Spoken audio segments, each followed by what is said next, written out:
Yesu asifiwe. Amen. Kwa hiyo akishakubadilisha unasema kuna dunda sasa. Hata kama ukisikia kitu kingine unakuwa unalinga tu kwa sababu una Yesu. Hata kama ukisikia ugonjwa umekaba ghafla unajisikia amani tu kwa sababu Mwokozi huyu. Hata kama ukimwi imekubana kiasi gani, lakini kwa imani yako ukisema kwamba Mwokozi, ikweli nimekudhulumu, nimezulumu nafsi yangu kwa sababu sijafungua moyo wangu kukubali wewe, atakuponya. Iwe ni kansa atakuponya, iwe ni ukimwi atakuponya, iwe ni atakuponya. Anasema kwamba yeye ni Mwokozi, lakini sharti la kwanza lazima kwanza ukubali ya kwamba Bwana mimi nakutaka wewe, ya kwamba Bwana mimi nakutaka wewe. Maana pamoja na vitu vyote ulivyo navyo havitakusaidia ndugu yangu, havitakusaidia ndugu yangu. Wewe sio wa kwanza kuwepo katika dunia hii. Walikuwepo wazuri kuliko hata wewe, walikuwepo vijana wazuri kuliko hata wewe, walikuwepo wamama wazuri wakitembea hapa. Wengine walikuwa wanajiita kwamba wana umbo la namba 8, lakini wewe una namba 7. Lakini usipokuwa na Mwokozi hakuna unachokifanya. Wazee waliokuwa na hekima akiongea hapa unasema kwamba kweli mtu ameongea. Lakini leo hii hapa tuoni. Walikuwepo watu wengi waliokuwa na pikipiki nzuri na magari mazuri na nyumba zao nzuri, lakini leo hii hapa tuoni. Hii yote inaonyesha kwamba ni jinsi gani dunia hii hapa sisi ni wapitaji tu. Dunia hii hapa sisi ni wageni. Ndugu yangu sikiliza. Yupo mama mmoja leo hii hapa angekuwa na watoto 9, lakini mpaka ninavyokuambia wamebaki 4 tu. Na mama huyo, mama yake ni yule anayekuhubiri hivi leo, ni yule ambaye leo ingekuwa 9 na mwingine tumemzika mwaka juzi, kama sikosei mwaka jana tumemzika. Alikuwa ni kama kaka yetu wa kwanza, lakini ameenda, tumebakia 4 kati ya watoto 9. Nisikilize ndugu yangu, ni hali ya kawaida tu, lakini wakati mwingine ukikaa kibinadamu inaumiza.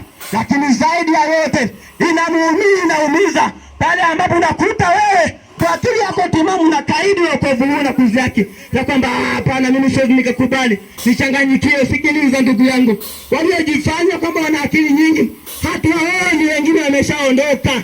Ndugu zangu niliokuwa ninawapenda leo hii hapa siwaoni. Yote hiyo inaashiria ni kwa jinsi gani hapa duniani sisi ni wageni tu. Ndugu yangu, kwa nini usimpe Yesu maisha? Kwa nini usikubali kuiacha pombe? Kwa nini usikubali kuiacha hiyo gongo? Kwa nini usikubali kumwacha yeye mke wa pili? Umkubali Yesu huyu. Amen. Umkubali Mwokozi huyu. Yeye ambaye anasema kwamba hakuna njia nyingine ya kupona mwanadamu zaidi ya kumkubali Yesu tu. Zaidi ya kumkubali Yesu tu. Uzuri wako hautakusaidia. Uzuri wako hautakusaidia. Elimu yako haitakusaidia. Elimu yako haitakusaidia. Kima hiki vizuri. Elimu yako haitakusaidia. Uzuri wako haitakusaidia. Kitu pekee ambacho kinaweza kikakusaidia ni utakapokubali kumpa Yesu maisha. Ni utakapokubali kumpa Yesu maisha. Hakuna njia nyingine ya kukusaidia ndugu yangu. Swala 5 kwa siku hazitakusaidia usipokuwa na Mwokozi. Unacheza ndugu yangu. Unacheza, kuna unachokifanya. Umbo lako uzuri usipokuwa na Yesu hakuna unachokifanya. Anasema hakuna njia nyingine ya kupona zaidi ya kumkubali Mwokozi huu. Na ndio maana leo hapa hatuoni shaka. Hatuoni shaka kwa sababu Mwokozi ameweka amani ya milele. Mwokozi ameweka amani ya milele. Ni kweli tumefanya vitu vingi sana, na wakati mwingine sisi wenyewe tulifanya vitu vya kusikitisha hata kuliko wewe, lakini tulipokubali kumpa Yesu maisha, tulipokubali kumpa Yesu huyu Mwokozi maisha yetu, akafungua ndani, akaweka amani yake, akaweka amani, akaweka furaha, akaweka raha uzima, na bado tutaimba milele na milele huko mbinguni.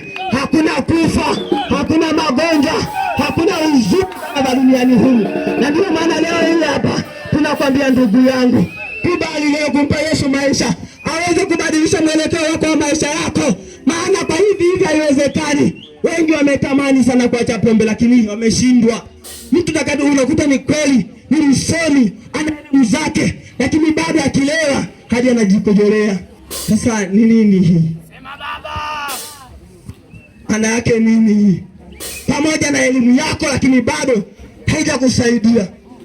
Kwa hiyo msaada pekee unaoweza kukufanya ukawa huru, unaoweza kukufanya wewe ukawa na amani, hapo mkubali Yesu kuwa ni mwokozi wa maisha yako.